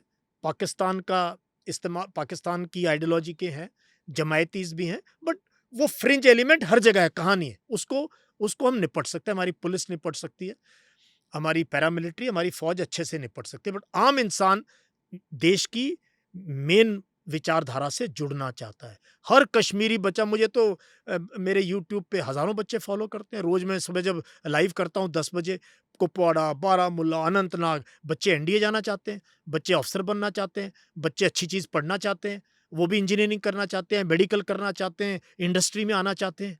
तो इसमें कृपया करके मत सोचना कि वो कोई और। हुँ। तो ये अभी हमने इसको अभी ट्रेन जाने वाली है कश्मीर में, और टूरिज़्म अपने अपने बिल्कुल फुल उसके ऊपर है, होटल नहीं मिलेगा आपको गर्मियों में, सर्दियों में नहीं मिलेगा आपको रहने के लिए, और टूरिस्ट को बड़ा वेलकम करते हैं, बड़े वार्म हार्टेड लोग हैं। देखो, ये पार्ट है। कश्मीर मैंने जे-एंड-के पुलिस के साथ काम किया है, एसओजी के साथ काम किया है, ज़बरदस्त काम करते हैं, एकदम दिलेरी से काम करते हैं, सबसे कोई कमी नहीं। डार्केस्ट पार्ट कौन-सा था कश्मीर का आपका? सबसे डार्केस्ट पार्ट था जब ये 87 के इलेक्शंस के बाद जो ये इंसर्जेंसी का दौर आया, हुँ। वो बहुत खराब पार्ट था। क्या था, कोई किस्सा शेयर करना चाहेंगे आप? तब जब ये जो है किलिंग शुरू हुई, कश्मीरी पंडितों की किलिंग शुरू हुई, सिखों की किलिंग शुरू हुई, और जो है जो जिहादीज़ थे, जमायतीज़ थे, जिहादीज़ थे, पाकिस्तान ने जो इस्तेमाल करने की कोशिश की कि इतना वो फैला दो इसके हुँ। अंदर कि अराजकता हो जाए और आग लग जाए, तब पुल जला दिए, स्कूल जला दिए, कॉलेज जला दिए। 1 डेढ़ साल कोई कुछ गया ही नहीं, और आपने उस समय कैसे डील किया? तो तब हेवी हैंड से डील किया आर्मी ने। आर्मी को एंटर करना पड़ा ना कश्मीर में। तब तक हुँ। तो आर्मी सिर्फ बॉर्डर पे रहती थी। हुँ। नीचे एरियाज़ में हम नहीं रहते थे। कोई आर्मी डिप्लॉयड नहीं होती थी। फिर ये राष्ट्रीय राइफ़ल्स बनाई देश ने, फिर ये आरआर यूनिट्स बनी। फिर हम देखो कहानी तो मैंने किस लिए अनंतनाग सब घूमने जाते हैं, हम थोड़ी डिप्लॉयड होते वहाँ। तो हमने आर्मी को सँभालना पड़ा, पूरी की पूरी situation along with BSF, CRPF, सारी सेंट्रल हुँ। एजेंसीज़ लगी। पहला स्टेज था कंट्रोल करना, तब हेवी हैंड का इस्तेमाल करने की ज़रूरत पड़ी और किया। क्या होता तब है उस कंट्रोल हैंड करने में? उसमें उसमें इनको ढूँढ-ढूँढ के मारा इन लोगों को, जो ये पाकिस्तानी सपोर्टर्स थे या पाकिस्तानी ट्रेन्ड टेररिस्ट थे। कश्मीरी हेल्प करते हैं? बिल्कुल करते थे। अगर उनकी हेल्प नहीं होती तो कैसे सर्वाइव कर सकते? यही रीज़न है कि वो आज भी आपको इतना प्यार करते हैं? नहीं, नहीं, भई देखो, जैसे पंजाब में हुआ या यहाँ हुआ, एक फ़ेज़ आता है जहाँ लोकल लोगों की मदद के बिना टेररिज़्म सर्वाइव नहीं कर सकता है। कभी भी, कहीं पर भी नहीं। हुँ। टेररिस्ट कहीं सर्वाइव नहीं कर सकता अगर लोकल लोग सपोर्ट ना करें। हुँ। And at the same time परम, अगर लोकल लोग ना सपोर्ट करें तो फ़ौज भी कामयाब नहीं हो सकती। ये बड़ा ये आप हुँ। देख समझने की कोशिश करो। मैं ये कहता हूँ कि हमने एक पाकिस्तानी को ठोका था, तो उसकी डायरी में एक शेर लिखा था, जो मैं कभी भूल नहीं सकता। वो लिखता है, उर्दू ऐसे लिखी आती है ना, कश्मीरी हमारे रहबर भी हमारे कातिल भी। कश्मीरी हमारे रहबर भी हमारे हमारे कातिल कातिल भी, भी। कि सपोर्ट भी कर रहे हैं और कातिल भी हैं, क्योंकि खबर कौन दे रहा है? भई जो हमने ऑपरेशन किए या पैरा एसएफ वाले या कोई हम जो सर्जिकल ऑपरेशन करते हैं, इंटेलिजेंस कौन देता है आपको? कोई ड्रोन दे रहा है इंटेलिजेंस? लोकल ही देगा। भाई लोकल, जब तक human intelligence, most important part of intelligence is human intelligence. जो इंसान कहे जी उस मोहल्ले में, उस घर में बैठे हैं, मैं देख के आया हूँ, या वहाँ हाइड आउट है, वहाँ बंकर बना है, वो सपोर्ट कर रहा है, कौन सा ड्रोन आपको ये बातें बता देगा? वो पिक्चर दे सकता है आपको, लड़ाई शुरू होगी तो बता सकता है कौन कहाँ भाग रहा है, दैट्स अबाउट ऑल। और उस पहाड़ी इलाके में कोई कामयाब नहीं है, वहां पे ह्यूमन इंटेलिजेंस है। तो कश्मीरी अगर हमें सपोर्ट नहीं करते तो हम उनकी कमर नहीं तोड़ पाते। तो ये बोथ साइड्स है, देयर आर फ्रिंज एलिमेंट्स, मैं ये नहीं कह रहा हूँ नहीं है, लेकिन बाय एंड लार्ज जो है ये पूरे देश ने मिलके काम किया, तो आज हम नए कश्मीर की बात करते हैं, खुशहाली है वहाँ चारों तरफ, और हर बच्चा वहाँ का भी चाहता है मैं भी नौकरी करूँ, कोई अच्छे कॉलेज में पढूँ। हर माँ बाप, कोई माँ बाप नहीं चाहता मेरा बेटा बंदूक उठाए, कोई नहीं चाहता, एक माँ नहीं चाहती मेरा बेटा AK-47 उठाए, जिहाद करे। ये सब बकवास है, सबको पता एक पॉइंट ऑफ व्यू लेना चाहूंगा मैं आपका। है। जिस तरीके से आपने कश्मीर को बचाया है, हर तरीके से, अब वो पॉलिटिकली भी हो सकता है, वो एज ए देशभक्ति भी हो सकता है, बिकॉज कहीं ना कहीं वो पैशन था, बिकॉज आप उस चीज़ के लिए वहाँ पर डिप्लॉय हुए थे। क्या इंडियन आर्मी को, या ये इस तरीके से बोलना ठीक रहेगा, आने वाले टाइम का कश्मीर बांग्लादेश तो नहीं बन रहा है, अरे या बंगाल तो नहीं बन रहा है? अरे बंगाल में क्या प्रॉब्लम है? ये व्हाट्सएप से पढ़ पढ़ के, बंगाल हमारा स्टेट है, टीएमसी की सरकार है, तो क्या वहाँ प्रॉब्लम है? वहाँ पे आर्मी को डिप्लॉय नहीं कर सकते? क्यों, क्या करने की डिप्लॉयमेंट की क्या जिस जरूरत तरीके है? से न्यूज़ में फ्लोट हो तो रहा अभी तो है। नागपुर में हो रहे थे दंगे, आपने नहीं देखा हाँ, नागपुर में सिविल दंगे? वॉर तो फिर तो चल ही वहां रहा भी है ना। फौज चला दें, वहां भी फौज। बट नहीं नहीं प्लीज यार, ये प्लीज ये नैरेटिव मत फैलाओ, कोई सिविल वॉर नहीं हो रहा। मैक्सिमम ये हिंदू मुस्लिम जहां दंगे होते हैं, कोई ना कोई शरारती ताकतें होती हैं जिसको फायदा होता है इससे, और वो स्टेट पुलिस का काम है। स्टेट पुलिस में होगी शांति 1-2 दिन के बाद। ये हमारे देश में जहाँ इतनी गुर्बत है, इतनी गरीबी है, इतनी खींचातानी है वोट के लिए, पॉलिटिक्स के लिए, उसमें ये छोटी मोटी घटनाएं होती रहती हैं। और मैं ही मानता हूँ सारी की सारी स्टेट पुलिस आज के दिन कामयाब है। ऊपर से होम मिनिस्ट्री, ये होम मिनिस्ट्री का काम है भाई, फौज को मत घसीटो हर जगह, ये फौज का काम नहीं है। नहीं जाना है फौज ने मुर्शिदाबाद में, नागपुर में, संभल में, क्यों जाए फौज? पुलिस फिर तनख्वाह मत दो पुलिस को। फिर होम मिनिस्ट्री क्या कर रही है? होम मिनिस्टर सबसे पावरफुल मिनिस्टर होता है। CIB, CBI, IB, raw, CRPF, ITBP, SSB, पता नहीं लाखों। नो नो, ये बिल्कुल दिमाग, अब कोई जरूरत नहीं है फौज को इंटरनल मैटर्स में इंटरफेयर करना, ना हमें डिप्लॉय होना चाहिए। ये काम पुलिस का काम है और होम मिनिस्ट्री का काम है, ये पॉलिटिकल लीडर्स का काम है इसको सॉर्ट आउट करना। बिल्कुल फौज को, और ना कोई सिविल वॉर हो रहा है, कोई बात नहीं, ये हो जाएगा सब जगह। लोग फाइनली मान जाते हैं कि हाँ यार इकट्ठे ही रहना है हमने। कोई कोई बांग्लादेश नहीं बन रहा है, कुछ नहीं हो रहा है ऐसा। ये सिर्फ शाम को वो टीवी हिंदी, इसीलिए कहता हूँ टीवी न्यूज़ बंद कराओ। मेरी ये बड़ी मुहिम है, मैं हर एक को ये कहता हूँ यार, अपने घरों से टीवी न्यूज़ को, टीवी चैनल हटा दो, बिल्कुल हटा दो। और व्हाट्सएप में देखो कौन है जो रोज आपको फॉरवर्ड करे जा रहा है एक टाइप के, उसको वहीं ब्लॉक करो, डिलीट करो और ग्रुप से बाहर आ जाओ, अगर आपने शांति रखनी है तो। कभी पूरे करियर में, पूरे लीडरशिप के करियर में कभी रूल ब्रेक किया बहुत ब्रेक किए, मैं तो रूल ब्रेकर रहा हूँ। है? एक दो सिचुएशन बताइए फिर प्लीज। भाई मैंने बहुत रूल ब्रेक किए हैं, और मैं जो है रिस्क टेकर रहा हूँ, बहुत रिस्क लिए हैं मैंने। और जो है मैं इंडिपेंडेंट ख्याल का वो रहा हूँ, जहाँ मुझे मौका मिलता है मैं सीनियर से पूछता नहीं सर क्या करना है। अच्छा, हाँ, मैं नहीं किस पूछता। केस में हुआ था वो केस बताइए प्लीज। ऐसे बहुत हुए हैं। एक बार क्या हुआ कि ये बड़ी इंटरेस्टिंग सी चीज़ है, मेरा ऑफिसर मैन रिलेशनशिप आप समझोगे कि जवान क्यों इतना प्यार करते हैं। जनरल यश मोर को इंडियन आर्मी का जवान इतना प्यार क्यों करता है, ये इसके इसीलिए मैं पूछ रहा हूँ। हाँ। देखो, एक बार मैं सीनियर मेजर था, नंबर 3 था यूनिट में। CO होता है, फिर उसके बाद सेकंड इन कमांड होता है, कर्नल, लेफ्टिनेंट कर्नल, मैं मेजर था। तो CO साहब हमारे चले गए छुट्टी, उनको छुट्टी जाना था। और उसके बाद कुछ दिन के बाद कोई इमरजेंसी आई, जो नंबर 2 थे हमारे, उनको भी जाना पड़ गया छुट्टी। और ये दौर था दिवाली का, दिवाली की छुट्टियां आने वाली थी। तो मेरे मन में हमेशा रहा यार, देखो जैसे क्रिसमस दुनिया का त्योहार है, दिवाली मेरे देश का त्योहार है।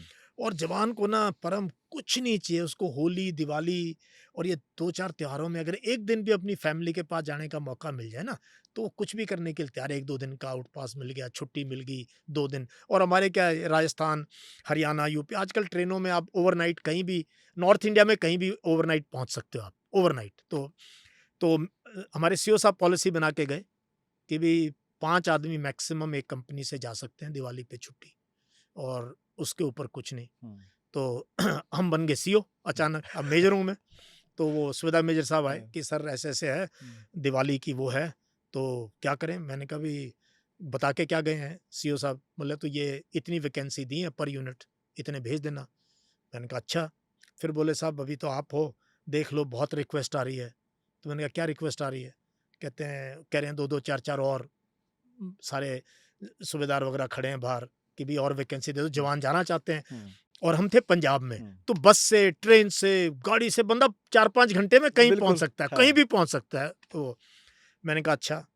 तो मैं ऐसे सोच रहा, अभी मैं बन गया हूँ सीईओ ऑफ शिटिंग, ठीक है?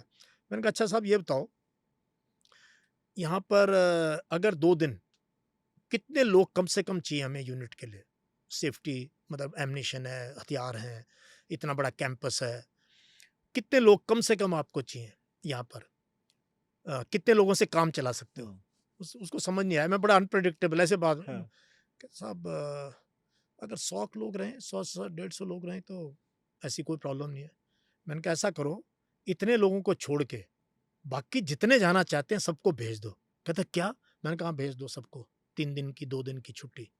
कहता है साहब, मैंने कहा मैं हूँ सीईओ, या तो पूछो मत मेरे से, पूछ रहे तो हुक्म मानो अभी। हाँ।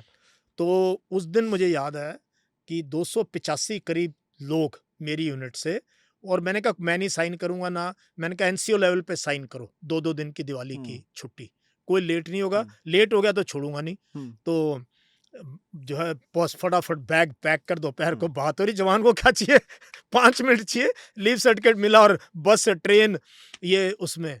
तो जब ये आग की तरह फैल गई, यार ये क्या हो गया भाई, मोर साहब ने तो सबको बोला निकल जाओ, 100-150 लोग बच के बाकी चले गए। मैं कहा दिवाली बड़ा। तो वापस आए तो सीईओ को पता लगा। मैंने फ़ोन करके नहीं पूछा, हाँ, हुँ। मैंने नहीं पूछा सर ये हुँ। पूछ रहे हैं, सर क्या करूँ? मैंने कहा भैया, तो कहता है यश हुँ। तुमने यार ये मैंने सुना दिवाली पे बड़े प्यार से, क्योंकि मेरे हुँ। अच्छे दोस्त भी थे, हुँ। मैं काम भी अच्छा कर, हुँ। यार तुमने ना दिवाली पे ये हो। मैंने कहा सर हाँ, मैंने भेजे लोग। कहता है यार तुमने पूछा नहीं किसी से? हुँ। मैंने कहा सर मैंने सोचा मैं अभी लीडरशिप रोल में हूँ, किस लिए पूछना इस चीज़ के लिए आपको छुट्टी पे, और मैंने डिसीजन लिया और देख लो बड़े बहुत बढ़िया रहा।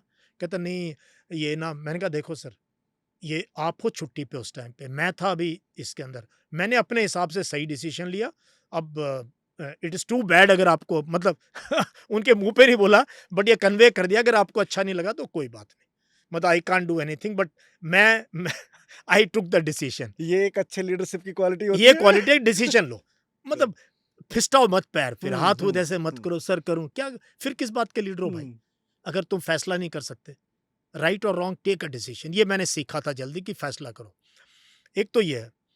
दू दूसरा मुझे ना ये हुँ। जो ये परम फ्यूडल कल्चर है ना हमारे यहाँ, कि जी ये सीईओ बन गए, ये हुँ। ब्रिगेडियर बन गए, ये जनरल साहब हैं, हुँ। बाहर संतरी खड़ा होगा, लाल लाइट, हरी लाइट लगी हुँ। होगी, कोई हुँ। मिल नहीं सकता, हुँ। एक ऑरा होता है। हुँ। अब कोशिश करो किसी जनरल साहब के दफ्तर में जाने की, या किसी कैंट में कहीं किसी सीईओ से मिलने की। ये प्रॉब्लम आज वाले सिनेरियो में है, मुझे लगता है आपके समय पे नहीं, नहीं नहीं, थी। नहीं, अरे यार ये अंग्रेज़ों के टाइम से हम बहुत फ्यूडल हैं, बड़ा मुश्किल है मिलना। एक एक बड़ा वो सिस्टम है, इंटरव्यू ले हो, ये ले हो। मैंने सबसे पहला काम जब भी मैं लीडरशिप पोज़ीशन में गया, मैंने कहा सबसे पहले तो लाइटें पाड़ के फेंक दो, दरवाज़ा खोल दो पूरा। हुँ। कोई मनाही नहीं है, जिसको मर्ज़ी आ सकता है। मैं जीओसी था भाई, ले के अंदर सब एरिया का। मेरा दफ्तर ऑफ़िस रोड से कोई भी वॉक इन कर सकता था। मैंने कहा भई ये अगर मेरे को नहीं चाहिए तो बोलूँगा इसको थोड़ी देर बैठाओ, चाय हुँ। पिलाओ, हुँ। मैं बिज़ी हूँ। बट रोकेगा नहीं कोई किसी को। तो बहुत इससे कितना काम आसान हो जाता है, फाइल लेके खड़े रहते हैं बाहर दफ्तरों के। बट ये डेकोरम होना चाहिए, आपको क्या अरे लगता नहीं, है? कोई डेकोरम नहीं। ये एंटी फ्यूडल मेजर्स हैं, इसको मैंने यूनाइटेड नेशंस में भी देखा है। As a leader you have to be accessible to people. जब नहीं है तो बंद कर दो, बोलो भई अभी 1 घंटा मैं काम कर रहा हूँ, 2 वाह! घंटा काम कर रहा हूँ। बट ये नहीं कि आप फ़ोन पे गप्पे मार रहे हो, कोई दोस्त आ गया, कॉफ़ी पी रहे हो, गप्पे मार रहे हो और लोग बाहर खड़े हैं, क्योंकि आप मिल नहीं सकते जी, आप बिज़ी हो। ये नहीं, बिल्कुल, you have to be accessible. A leader has to be accessible to people, at तभी तो डिसीज़न ले पाएगा। तो ये मेरी मेरी फ़ितरत रही है। हर जगह मैंने सबसे पहले ये जो जितने इस टाइप के हमारे कल्चर के अंदर हैं, मैंने कम से कम नहीं किया। मेरे पास जवान भी आ सकता था, जेसीओ भी, ऑफ़िसर भी, कई बार 10-10 ऑफ़िसर खड़े हैं अपने-अपने काम में, तू बता, तू बता, तू बता, चल फटाफट ओके फिनिश चलो, फ़ैसला हो गया चलो। फिर मैं कॉफ़ी पी रहा हूँ आराम से। आप तो रिटायर होने के बाद किसी करंट जनरल से मिले हो जो पोज़ीशन पे हो? कुछ डिफरेंस समझ आया आपके समय पे और अभी के समय पे? नहीं, अभी तो इतना क्या चेंज हुआ, तो अब तो मेरे साथ के तो तकरीबन रिटायर हो गए, हमारे जूनियर हैं, मिलते रहते हैं, ऐसी बात हुँ, नहीं है, बहुत हुँ। रिस्पेक्ट से मिलते हैं। बट अब मैं उनको अपनी बातें वो ठीक है, अब थोड़ी मैं उनको वो, बट हाँ, ठीक है, वो जो कर रहे हैं सही है, मेरा काम नहीं है उनको उनको कोई शिक्षा देना। मैं सिर्फ मोटिवेट कर सकता हूँ, इंस्पायर कर सकता हूँ, सुन सकता हूँ और अपने पूछेंगे तो आइडिया दे सकता हूँ, वो मैं देता रहता हूँ, पढ़ाता भी हूँ, मैं पढ़ाता भी हूँ। हुँ। हाँ। मुझे 2 सवालों के जवाब दीजिए। हुँ। ये अभी आपकी मोटिवेशन इंस्पिरेशन थोड़ी-सा मेरे को बेसिकली आया कि हमको ब मोटिवेशन की ज़रूरत है या हमको एक ऐसी स्टोरी या ब म लाइक ऐसे आपके जैसे हीरो की ज़रूरत है? क्योंकि मोटिवेशन तो कोई भी दे रहा है आज की डेट में यूट्यूब के वो ऊपर। सब दे रहे हैं, लेकिन मेंटरिंग कोई नहीं कर रहा है। फालतू की मोटिवेशन। और कोई किस्से सुना रहा है जी, मेरी एकेडमी के किस्से, मेरे वो किस्से, मैंने वो, उससे 2 मिनट तो अच्छा लगता है, बट उसमें मेंटरिंग कहाँ है, गाइड कहाँ है? मैं आज देश के लाखों नौजवानों को गाइड कर रहा हूँ, पढ़ना कैसे है, लिखना कैसे है, फिजिकल फिट कैसे होना है, आदतें कैसे होनी चाहिए, कपड़े कैसे पहनने चाहिए, देश को कैसे देखना चाहिए, अखबार कैसे पढ़ने हैं, डायरी राइटिंग कैसे करनी है, मैं तो पढ़ा रहा हूँ, I am a mentor now, मैं तो गाइड हूँ भाई, मैं तो लाइफ कोच हूँ आज। इन लोगों की ज़रूरत है, मेरे जैसे लोगों की ज़रूरत है। क्या-क्या करते हो आप अभी? मैं पर्सनैलिटी डेवलपमेंट पढ़ाता हूँ, हुँ, मैं कम्युनिकेशन स्किल्स पढ़ाता हूँ, मैं मेरा इंडिया का नंबर 1 ऑनलाइन एसएसबी कोचिंग मेरा वो है, मेरे साथ 5 रिटायर्ड ऑफिसर्स काम करते हैं। वॉव! मेरे पास कम से कम 8 से 10 फीमेल एजुकेटर्स हैं, टॉप एजुकेटर्स, कोई चेन्नई, कोई बॉम्बे, कोई बैंगलोर से मेरे साथ ऑनलाइन ऑनलाइन मैंने डिजिटल प्लेटफ़ॉर्म बना रखा है, गाँव देहात के बच्चों को जो है पॉकेट फ्रेंडली कॉस्ट पे उनकी ज़िंदगी बदलने का, उनका दिमाग, उनकी हर चीज़, उनको कॉन्फिडेंस, सेल्फ एस्टीम नहीं है हमारे यहाँ भाई, परम मार दिया है बच्चों को कूट-कूट के घरों में, Kota factory, coaching, coaching, coaching, number ले लो, नंबर का धेले का करेगा, जब वो 4 लोगों के सामने खड़े होके बात नहीं कर सकता है। What do you feel in today education आपको क्या लगता है कि ये चीज़ें नहीं होनी चाहिए पर हम? बकवास ये 18 साल से छोटे बच्चे की, जैसे 18 साल से कम वो वोट नहीं कर सकता ना, हुँ। 18 साल में वोट बनती है। 18 साल से कम की कोचिंग बैन होनी चाहिए इस देश के अंदर, बिल्कुल बैन, बंद कर दो सारी कोचिंग आज फैक्ट्रियाँ। से 30 साल पहले नहीं थी ये सारी चीज़ें। बट यार ये ट्यूशन कल्चर तो कहीं न कहीं पहले पड़ोस में ट्यूशन जाना, ये हमारे टाइम पे शुरू हो गया था। अब हुँ। क्या करते हैं, बच्चा ट्यूशन जा रहा है, मैथ्स नहीं आता ट्यूशन जा रहा है, इंग्लिश ट्यूशन जा रहा है। ना तो अब गर्मी की छुट्टियाँ आएँगी, ना कोई डांस सिखाएगा, ना कोई म्यूज़िक सिखाएगा, ना स्पोर्ट्स में। ठीक है, कुछ लोग अपने बच्चों को टेनिस-टूनिस सिखा देते हैं, वेल टू डू। बाकी बच्चा क्या कर रहा है? कोचिंग, कोच एनडीए की कोचिंग, सीडीएस की कोचिंग, यूपीएससी की कोचिंग, नीट की कोचिंग, एसएससी की कोचिंग, सीजीएल की कोचिंग, केमिस्ट्री की सारी कोचिंग, फिर स्कूल क्यों खोल रखे हैं भाई? जो हमारा देश का एजुकेशन बजट से ज्यादा कोचिंग इंडस्ट्री के पास पैसा है भाई। हुँ। म- येस। म- बर्बाद कर दिया देश को इन लोगों ने यार। ये कोचेस ने हमारे, जो कोचिंग फैक्ट्रियां खुली हुई हैं, फिर क्यों चला रहे हैं स्कूल? स्कूल बंद कर दो, इनको दे दो ठेके पे, पीपीपी मॉडल में सारे स्कूल इनको दे दो, कोचिंग वालों को। मैं इस कोचिंग की स्ट्रक्चर कोचिंग के बहुत खिलाफ हूँ। हमें मेंटरिंग चाहिए, हम ऑनलाइन आज टेक्नोलॉजी अवेलेबल है, और बच्चे क्या कर रहे हैं कोचिंग में फिर जाके? कोटा में कितनी सुइसाइड हो गई आप देख लो। आईआईटी से प्लेसमेंट नहीं लग रही आपकी, और दिमाग तो ठीक कर नहीं रहे, पर्सनैलिटी पे कोई काम नहीं है। हुँ। आईआईटी में बच्चा वही कीड़ा लेके जाता है, जात का, पात का, रैंक का, रिजर्वेशन का। ये मैं तो आईआईटी दिल्ली की बता रहा हूँ आपको। बट वैसे आप एक चीज़ नोटिस करते हो कभी कि जो जितना भी कोटा मिलता है, मुझे ऐसा लगता है कि कोटा अगर गवर्नमेंट को लगाना ही है ना, तो वो फीस पे लगा ले कि ताकि हर एक बच्चा पढ़ पाए।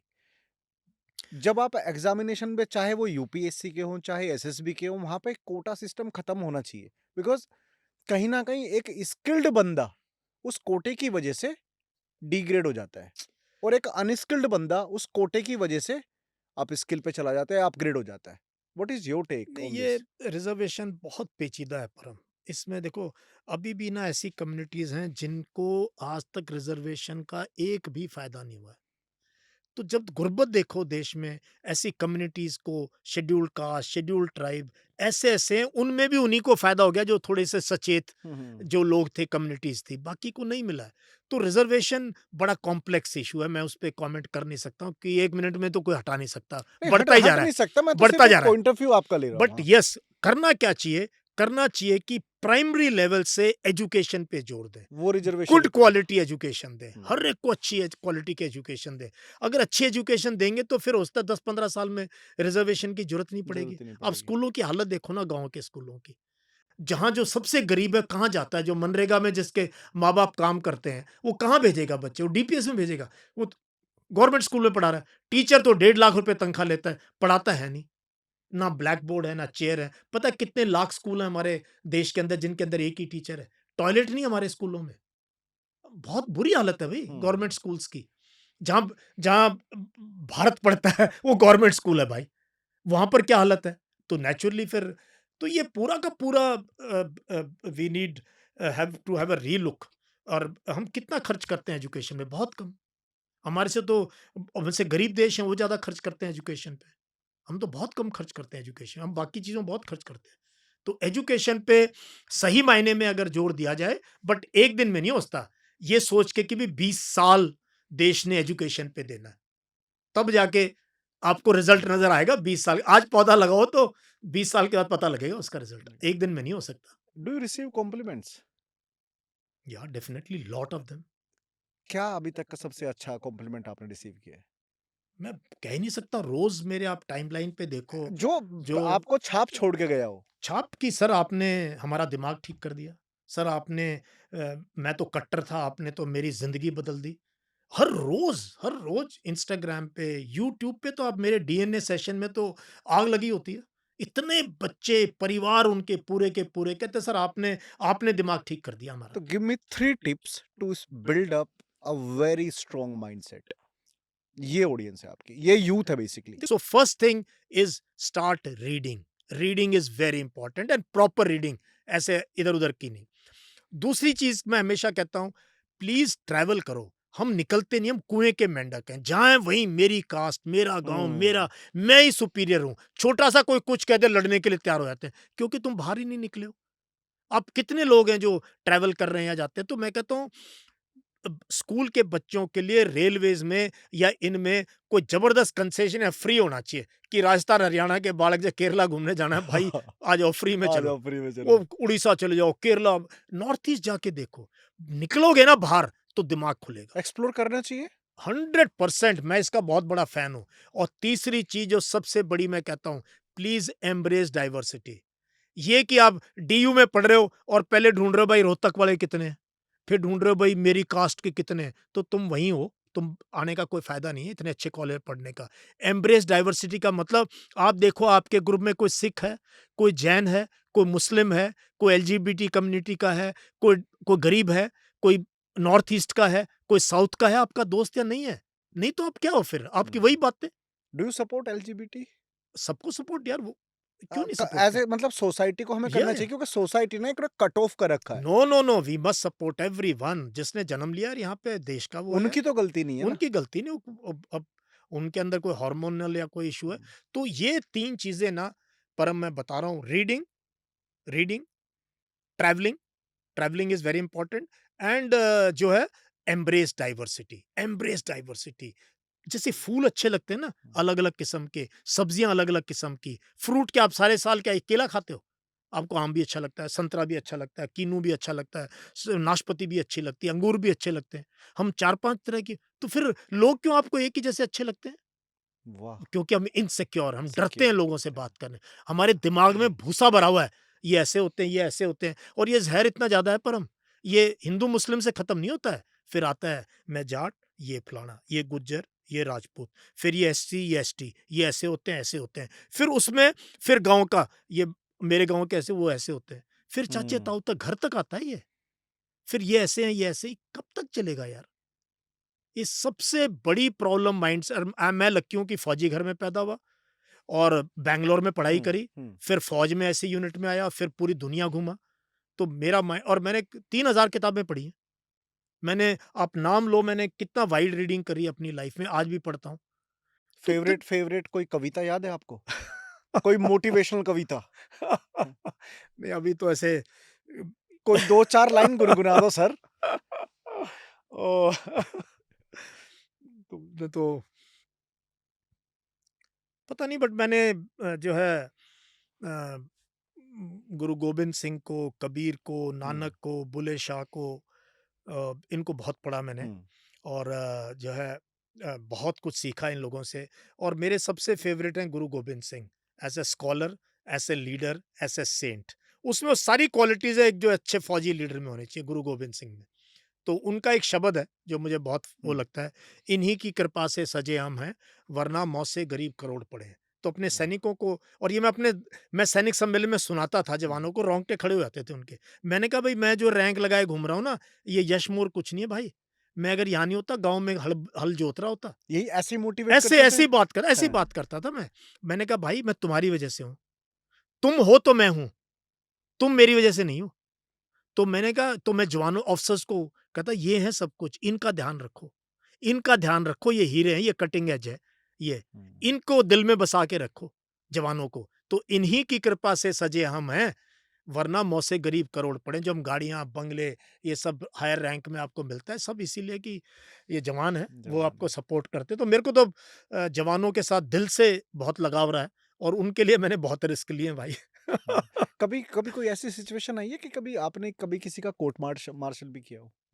नहीं, ऐसी बहुत बार सिचुएशन आई। क्या होता है कोर्ट मार्शल में और क्यों किया जाता है? वो जब किस सिचुएशन में आप? बहुत सिचुएशन होती हैं, जब आपके रूल्स रेगुलेशन बहुत स्ट्रिक्ट होते हैं आर्मी के। छुट्टी से लेट आने से लेके आपने शराब पी ली, आपने, आपसे कोई चीज़ गुम हो गई, या मैं आपने आपसे जानना आपके चाहता हूँ बिकॉज़ आप देखो लेट आ गया तो आप थोड़ा-सा स्वीट हो, आप हाँ। बोलोगे चलो ठीक है कोई नहीं। हुँ। बिकॉज़ जब आपने कोर्ट मार्शल किसी का किया होगा तो वो एक बहुत ही बड़ा ऐसा कुछ रूल ब्रेक हुआ होगा जिस पे आपने डिसीज़न लिया। मैंने देखो, as a CEO, as brigade commander, मैंने अपनी कमांड में किसी का नहीं किया। हुँ, बट मैं एक कोर्ट मार्शल में ज़रूर जज के तौर पे मैंने काम किया है, ठीक है? ठीक है। और वो भी एक सीनियर ऑफिसर के कोर्ट मार्शल में। मैं नाम नहीं ले सकता क्योंकि हाँ, हम वी आर ठीक है, ठीक है, स्worn ठीक है। बाय हुँ, डिस्क्लोज़र, कि हम कर नहीं सकते हैं। बट उसमें क्योंकि गबन का केस था, पैसे की और इंटीग्रिटी का केस था, तो उसमें उसमें ज़रूर हमने डिसमिसल की सज़ा दी थी। ओके। हाँ, डिसमिस्ड फ्रॉम सर्विस। तो हुँ, इंटीग्रिटी सबसे ज़रूरी है देखो। ये चीज़ें हुँ, छोटी-मोटी गलती होगी, कोई गुम हो गया, राइफ़ल का कोई पार्ट गिर गया, कोई ये हो गया, वो हो गया, छोटी दारू पी ली, कोई मार-पिटाई होगी, ये सॉर्ट आउट हो सकता है। बट जहाँ आपकी इंटीग्रिटी का सवाल है, हुँ, वो थोड़ा-सा, वो फिर सही नहीं है, बिकॉज़ देश फ़ौज की तरफ देखता है ना, दूसरे नज़रिए से देखता है। आईएएस करप्ट हो सकता है, आईपीएस करप्ट हो सकता है, पॉलिटिशियन करप्ट हो सकता है, सब करप्ट हो सकते हैं, फ़ौज नहीं हो फौजी सकता। कभी करप्ट नहीं हो नहीं सकती। होना चाहिए, नहीं नहीं होना होना चाहिए, चाहिए। बिकॉज़ देश को हमसे उम्मीद अलग होती है। हुँ। तो वो ठीक है, अदरवाइज़ बाय एंड लार्ज अपनी ज़िंदगी में सही लोग मिले। अच्छा सर एक बात बताओ, हुँ। जब अब आप बैठ के सोचते होगे, कभी वो वाला दिन याद करते होगे फर्स्ट डे एकदम बिल्कुल टिंच होके यूनिफ़ॉर्म में गए होगे, वो वाला दिन को याद करते हो? और लास्ट डे जब रिटायर हुए होगे, कभी ऐसे अकेले में बैठ के याद आते हैं वो दिन? फर्स्ट डे का क्या एक्सपीरियंस था? एंड लास्ट डे का क्या एक्सपीरियंस था? फर्स्ट डे का तो बहुत ज़बरदस्त एक्सपीरियंस था। मतलब फ्रॉम वो, द डे वन स्टार्ट करना हाँ, कि डे हाँ। 1 फर्स्ट डे जब हमारी पासिंग आउट परेड हुई 8 जून 1985, इनफैक्ट अभी 40वीं वर्षगांठ के लिए हम खुद आईएम में जाने वाले हैं। हुँ, बहुत बड़ी इवेंट होने वाली है, हम सब के सब पहुँच रहे हैं वहाँ पे। तो 8 जून 1985 को जब मेरे मदर और फादर ने जो है मेरे रैंक लगाया, वाह! वो बहुत अल्टीमेट चीज़, क्योंकि फादर मेरे सिपाही थे, हुँ, माँ अनपढ़ थी, हम गाँव में पैदा हुए, दाई ने पैदा किए, फादर बड़ी मेहनत से सिपाही से सूबेदार मेजर ऑनरी कैप्टन रिटायर हुए, और उसी रेजिमेंट में बेटा आज डायरेक्ट ऑफिसर जा रहा है। वो अल्टीमेट चीज़ थी, वो उसकी मतलब वो जो खुशी मेरे माँ-बाप को हुई, मेरे भाई-बहनों को, मेरे परिवार को हुई, वो मैं कुछ भी बन जाऊँ नहीं मिल सकती थी। तो वो मेरे लिए हुँ, बहुत ख़ास दिन था। तो मेरे माँ-बाप का मेरे पे बहुत, मेरी ज़िंदगी पे बहुत रोल रहा है, मेरे फ़ादर का ख़ास तौर पे। ये उनकी तमन्ना थी कि हम यहाँ तक पहुँचे। So it's credit to him. Last day, कभी मैंने ज़िंदगी में नहीं सोचा मैं जनरल बनूँगा। कभी मैंने नहीं सोचा मैं सीओबी बनूँगा, ब्रिगेडियर बनूँगा। मैं बहुत लेड बैक, बहुत आराम से ज़िंदगी जीने वाला इंसान था, और एम्बिशियस नहीं था। बिल्कुल एम्बिशन नहीं था मेरे में कि मैं आगे निकल जाऊँ औरों से। लेकिन ऐसे लोग मुझे गाइड मिले, मेंटर मिले, मेरा काम लोगों को पसंद आया, मुझे हर स्टेज पे प्रोत्साहन मिला। फिर मैंने पढ़ना-लिखने में वो किया, मैं फिज़िकली फिट था। मैं परम फुटबॉल में, हॉकी में, आपके हैंडबॉल में, बास्केटबॉल में, एथलेटिक्स में टॉप पे रहा हूँ मैं। वाह! मैं जब तक सीओ था, मेरी एज ब्या 43-44 साल का था मैं। मैं जो हमारी 5 किलोमीटर की दौड़ होती है ना, उसमें सबसे आगे आता था। सबसे आगे, ये पूरा कर्नल का वो लगा के दुनिया बात करती थी, यार ये फर्स्ट गार्ड का सीओ है भाई, ये यशमोर। ये भाई आग है। सर वो दिख रहा है मेरे को, वो अभी भी ऐसा पर्सनैलिटी में ऐसा दिख रहा था है। मेरे में, जब जब दौड़ता था तो मुझे लगता था बस मैं पीछे नहीं रह सकता किसी से। वो पागलपन वो फितूर रहा है मेरे को, और मेरे जवानों ने मुझे बहुत वो दिया। तो जब जनरल बन गए यार, ये बहुत बड़ी बात थी हमारे लिए। हुँ। तो मैं जब रिटायर हुआ, जोधपुर से रिटायर हुआ, मुझे लास्ट डे भी मुझे याद है, मैं वहाँ को जो वॉर मेमोरियल है, वहाँ पे मैं गया। लास्ट मैंने सैल्यूट दिया वहाँ पे, विज़िटर बुक साइन की, और उसके बाद जो मेरे स्टाफ में थे उनको मैंने एड्रेस किया, और अपने पीए, मेरे स्टाफ ऑफिसर, उन सब से गले लग के मैं 1 डेढ़ बजे घर आया वापस, अपनी लास्ट डे इन यूनिफ़ॉर्म। हुँ। और मुझे कोर कमांडर मेरे अपने मित्र थे, सब मेरे जान-पहचान के थे, तब कोविड चल रहा था। उन्होंने कहा, "आप कहीं मत जाओ, आप 6 महीने तक किसी बंगले में रुको या गाड़ी लो, आप आराम करो यहीं पे, जो आपने करना है, साइकिल करो, गोल्फ खेलो।" मैंने कहा, "ना भई, ये इनिंग यहीं खत्म होती है, आज ही खत्म होएगी।" मैंने अगले दिन सुबह अपनी गाड़ी में अपनी वाइफ़ को बैठाया, अपना सामान रखा और ड्राइव करके गुड़गाँव पहुँच गया मैं। मैं नहीं रुका 1 दिन नहीं रुका मैं फ़ौज में एक्स्ट्रा, 1 भी दिन। और उसी दिन से मैंने लिखना शुरू किया। आप मेरे आर्टिकल गूगल करना, मैंने कितने 150-200 आर्टिकल लिखे हुए मैंने अखबारों में, और आर्मी के जर्नल्स के लीडरशिप पे और इन सब चीज़ों पे। और फिर यूट्यूबर बना मैं, फिर मैंने अनअकैडमी में पढ़ाया। वहाँ पे लाखों, क्या मिलियंस वॉच मिनट्स हैं मेरे अनअकैडमी पे, अब भी लोग मेरे लेक्चर सुनते हैं वहाँ पे, और फिर पूरे देश को पढ़ा रहा हूँ। तो मेरे लिए बड़ा क्लियर था, भई हुँ। ठीक है, वो सेकंड हुँ। लेफ्टिनेंट, मेजर जनरल, आज आज मैं, फिर मैंने पीएचडी करी। पीएचडी तो मैंने पहले एनरोल हो गया था, जब मैं ब्रिगेडियर था तब भी पीएचडी शुरू कर दी। मैं जाना चाहता था कि यार लास्ट एजुकेशन क्वालिफ़िकेशन लेके जाऊँ, और रेगुलर पीएचडी है मेरी, ये सस्ते वाली नहीं है इधर-उधर से करी हुई। प्रॉपर पीएचडी है, उस्मानिया यूनिवर्सिटी हुँ। हैदराबाद से, टॉप यूनिवर्सिटी वाओ! है इंडिया की। Wonderful sir. हाँ, प्रॉपर पीएचडी है मेरी, और मु प्रॉपर। मुझे लगता है कि ऐसा मेंटर मिलना, ठीक है, बड़े ही सौभाग्य होगा लोगों का। और आप जो प्रिपरेशन कराते हो, चाहे वो लीडरशिप की कराते हो, चाहे कम्युनिकेशन की कराते हो, मुझे लगता है कि मैं ना आपका यूट्यूब का मेरे को लिंक भी देना, मैं इधर सारा लगा दूंगा। अगर लेट्स एग्जांपल किसी को ज्वाइन कर रहा हूँ, हाँ। कुछ सीखना हो, कुछ बनना हो, तो वो आपके पास आ मैं सकता ये है। बता रहा हूँ, अगर तुम्हारे दिलो-दिमाग में बहुत गुस्सा है, ज़हर है, या और भूसा भरा पड़ा है। भूसा भरा पड़ा है, हाँ। 1 हफ्ता गारंटी है, ये मेडिसिन ले लो, 1 हफ्ता मेरा डेली न्यूज़पेपर एनालिसिस का, 1 हफ्ता 6 दिन, 1 घंटा सुन लो, आप भी ठीक हो जाओगे, परिवार भी ठीक हो जाएगा, आपकी ज़िंदगी, आप कहोगे यार मैं तो मेरी तो ज़िंदगी बदल गई। आपा कोई वो नहीं देते, कोई ताबीज़ और वो जो है वो नहीं दे रहे, हम तो कि ग्रह नहीं चेक कर रहे, सिर्फ़ ये प्रोग्राम देखना है आपने मेरा यूट्यूब पे, और गारंटी है ये, 6 दिन के बाद असर ना हो तो मुझे बोल देना, सर मेरे पे नहीं असर हुआ भाई। मैं कहूँगा भाई ठीक है, sorry. But perfect sir, perfect. मुझे लगता है मैंने बहुत सारी बातें कर ली आपसे। चलो, थैंक यू, ठीक है? बहुत अच्छा लगा परम। थैंक यू सो तगड़ी मच सर। एनर्जी थी है हमारी। ना? हाँ, हाँ, बिल्कुल एकदम बिल्कुल, मजबूत वाली, है ना? मजबूत वाली। हाँ। घी दूध वाली। घी दूध वाली। ठीक है सर, थैंक ठीक यू है, so much sir. Thank thank you you very again. Much.